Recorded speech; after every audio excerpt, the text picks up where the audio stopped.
आनन्दमानन्दकरं प्रसन्नं ज्ञानस्वरूपं निजबोधरूपं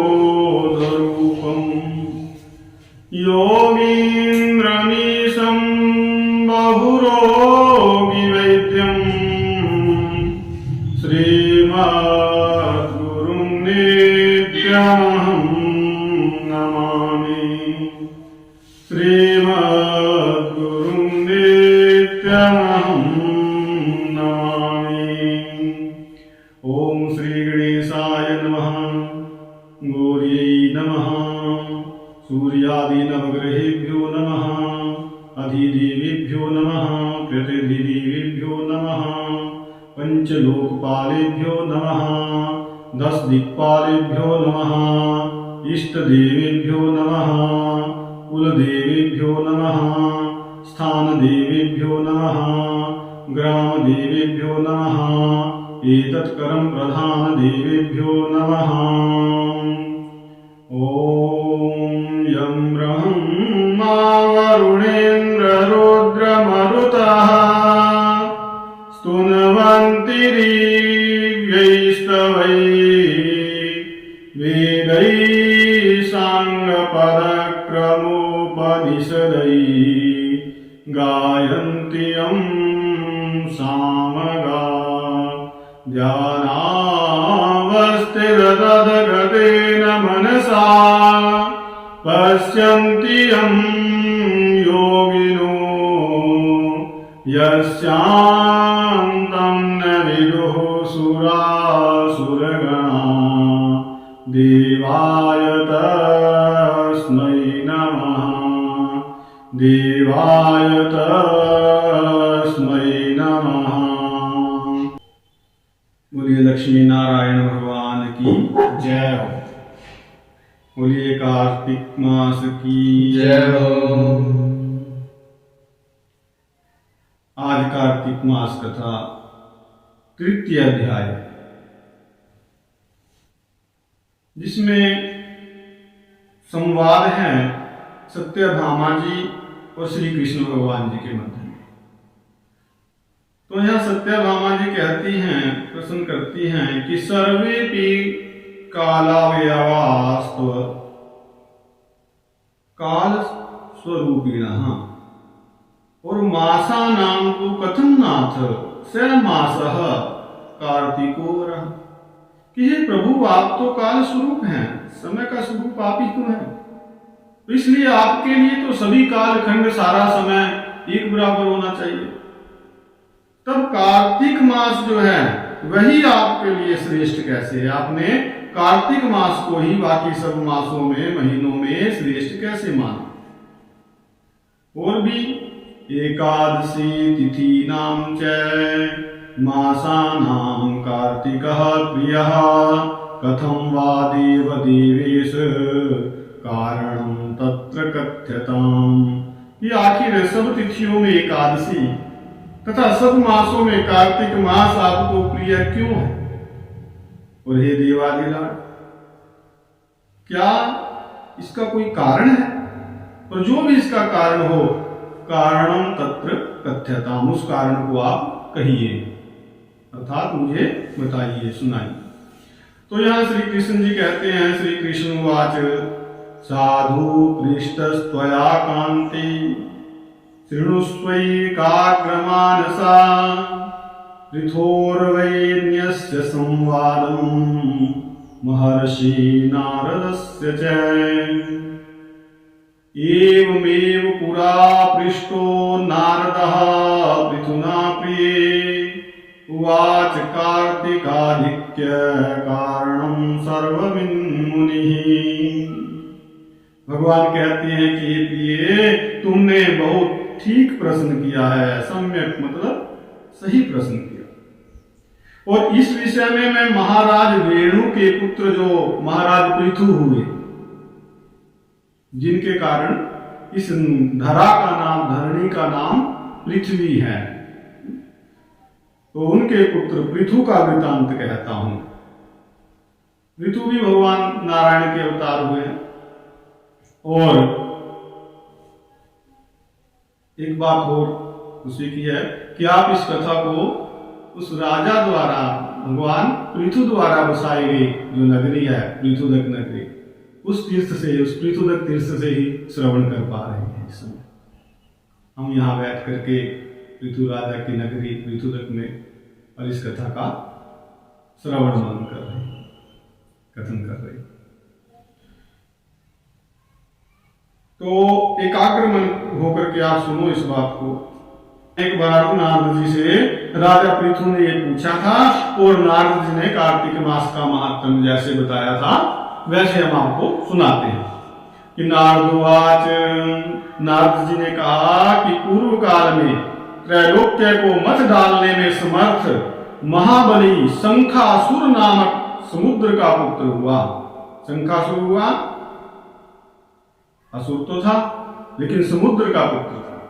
तो शंखासुर ने अपने पौरुष से, अपने बल से स्वर्ग लोक में देवताओं को परास्त कर दिया, हरा दिया। और जो इंद्रादिक लोकपाल हैं, दिक्पाल हैं, उनके अधिकारों को अपने अधीन कर लिया। शंखासुर से भयभीत होकर के, डर करके जो देवता थे वो सब अपनी अपनी स्त्रियों को, अपने अपने परिवारों को लेकर के कंदराओं में, गुफाओं में छिप गए। बहुत काल तक वहां पर रहे और वहां रहते हुए भी जब देवताओं को शंखासुर ने देखा ये तो बड़े आनंद से रह रहे हैं, आनंद से सुमेरु पर्वत की गुफा में रह रहे हैं, तो उस राक्षस ने सोचा कि यद्यपि मैंने समस्त देवताओं को जीत लिया फिर भी ये लोग बलवान दिखाई पड़ते हैं, क्षीण नहीं हो रहे और बड़ी खुशी से रहे, बड़े आनंद से रह रहे हैं, तो अब कौन सा उपाय करें, ऐसी सोच में पड़ गई शंखासुर जी। हरा तो दिया, देवता लोग कहाँ हैं, गुफाओं में हैं, लेकिन ठीक है, खुश हैं, जिस भी स्थिति में है खुश हैं। लेकिन ये खुशी भी शंखासुर को अच्छी नहीं लगी और सोचा कि मैं इनको कैसे कमजोर करूं, क्षीण करूं, क्यों जब तक बलवान है, खुश है, तो कहीं दोबारा मेरे को ना हरा दे, ये शंका भी तो बनी रहती है। और फिर एकदम विचार आया कि हाँ, ज्ञातम तत्व मया देवा वेद मंत्र बलान्विता। इन देवताओं को बल कहां से मिल रहा है, वेद मंत्रों से मिल रहा है। वेद मंत्रों के बल के कारण ये देवता जो है सब पुष्ट हैं। तब तान हरिश्चे ततः सर्वे बलहीना भवन्ति वै। तो यदि उन वेदों को ही हर लिया जाए, उन वेदों को ही चुरा लिया जाए, इनसे छीन लिया जाए, तो फिर तो ये अपने आप बलहीन हो जाएंगे। बस ऐसा सोच करके वो शंखासुर जो है भगवान को सोए हुए देख करके कि भगवान तो सो रहे हैं और सत्यलोक से वेदों को चुराने के लिए चला गया। हरिशयनी एकादशी जब पीछे आती है तो उसमें देवता शयन करते हैं, तो इसीलिए उन्होंने देखा कि भगवान सो रहे हैं और सत्यलोक में चला गया। अब ये सत्यलोक कोई आसपास नहीं है, 14 भुवन है, 14 लोक कुल हैं जैसे आप जानते हैं। तो उनमें भी पहले भूलोक, फिर भुवः, फिर स्वः, फिर महः, फिर जनः, फिर तपः, वो फिर सत्यम। इस प्रकार सत्यलोक जो सबसे ऊपर है इन लोगों में, 14 भुवनों में। नीचे के लोग तो आप जानते हैं कि तलातल, सुतल, रसातल, तलातल, महातल, पाताल, नाम का नाम, अधो अधो, इस प्रकार ये 7 लोक जो है नीचे हैं और 7 लोक ऊपर हैं। तो ऊपर वाले जो लोक हैं 7, उनमें भी सबसे ऊपर का जो लोक है सत्यलोक, वहां पर वेद जो है प्रतिष्ठित रहते हैं, वो वेदों का स्थान है।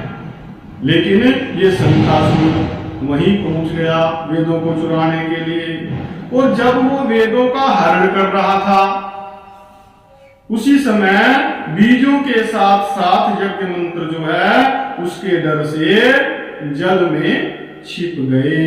नीतास्तु तेन ते वेदास तद भयात तेरिराक्रमण तो यानी यानी विसूर्यन यज्ञ मंत्र समन्विता। ये जो यज्ञ मंत्र हैं डर गए, जो वेद के मंत्र हैं वो भी असुरों के पास जाना अच्छा नहीं समझते, भयभीत होते हैं ना। और तब जो है वो यज्ञ मंत्रों को खोजता हुआ ढूंढता हुआ शंखासुर जो है समुद्र के भीतर विचरने लगा। किंतु चिरकाल तक, बहुत लंबे समय तक खोजने पर भी यज्ञ मंत्रों को एकत्र कहीं नहीं पाया, कहीं भी उसे इकट्ठे वो मंत्र यज्ञ मंत्र दिखाई नहीं दिए। और उधर जो है तन्ने तस्य प्रबोधाय अथ ब्रह्मा सुरहि सार्ध विष्णु शरणम। उधर ब्रह्मा जी पूजा की सब सामग्री तथा उपहार लेकर के देवताओं के साथ वैकुंठ में भगवान विष्णु की शरण में गए। पूजोपकरणान गृह्य वैकुंठ भवनम गतः।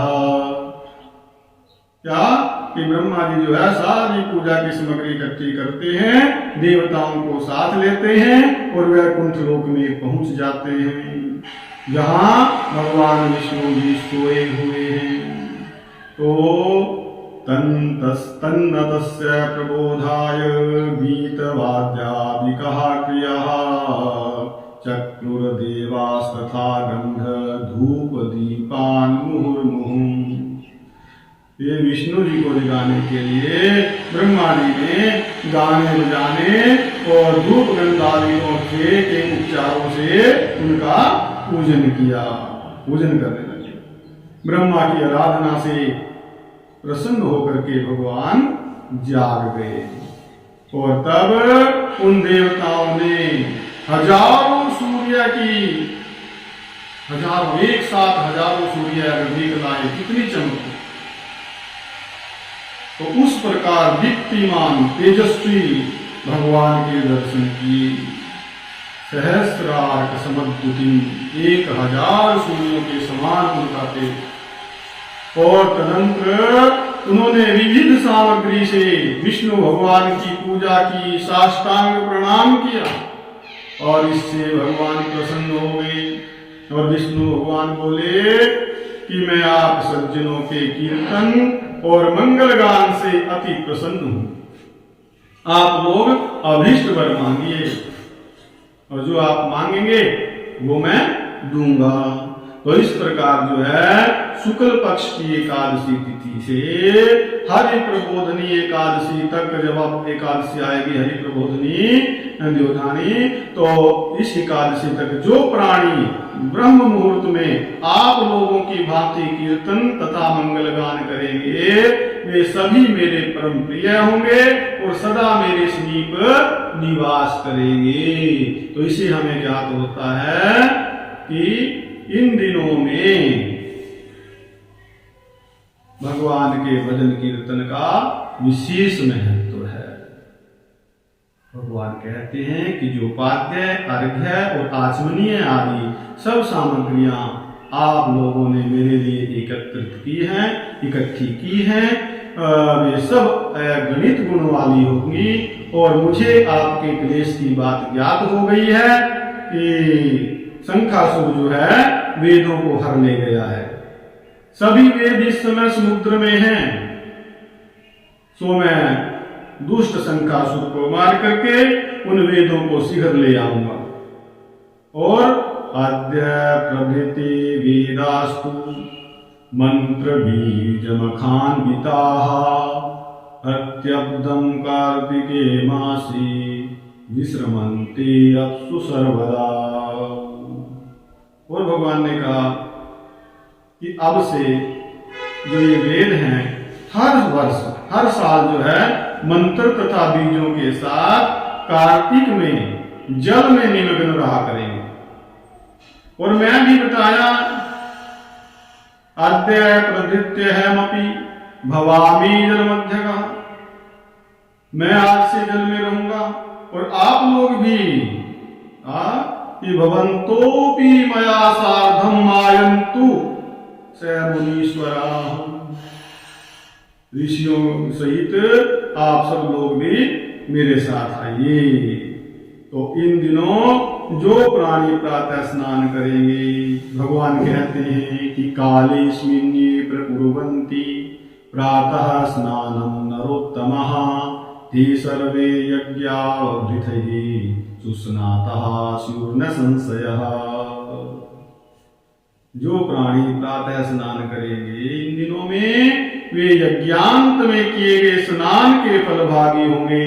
अर्थात यज्ञ के बाद जो स्नान कराया जाता है उतना उससे जो पुण्य प्राप्त होता है तो वो पुण्य प्राप्त होगा, उस पुण्य के भागी बनेंगे।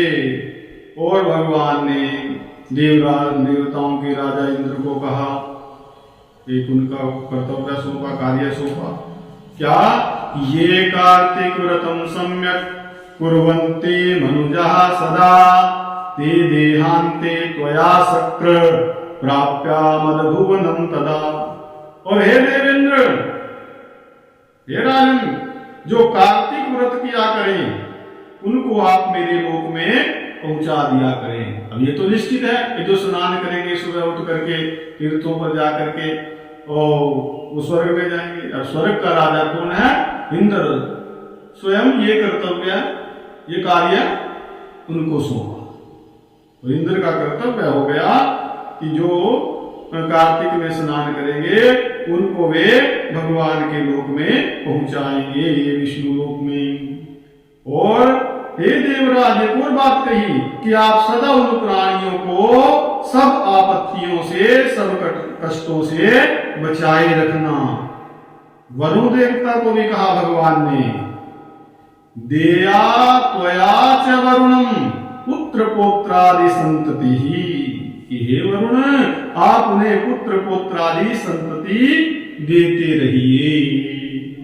ऐसे भी जो कार्तिक व्रती है, भगवान ने बताया कि वो मेरा रूप धारण करके जीते जी मुक्त हो जाते हैं। और जन्म से मरण पर्यंत विधि पूर्वक जिसने ये व्रत किया है वह आप लोगों को भी मान्य है और मुझे भी परम प्रिय है। तो ये भगवान के वाक्य हैं कि व्रतद्वयं सम्यगिदं नरहि कृतं सानिध्य कृत्येन तथान्यदस्ति दानानि तीर्थानि व्रतानि यज्ञः स्वरलोकदास्ते न यथा सुरोत्तमः। अंत में भगवान कहते हैं कि विधि पूर्वक करने से ये दोनों व्रत जिस प्रकार प्राणी को मेरे समीप पहुंचाते हैं वैसे कोई भी तीर्थ व्रत, कोई भी यज्ञ नहीं पहुंचा सकता।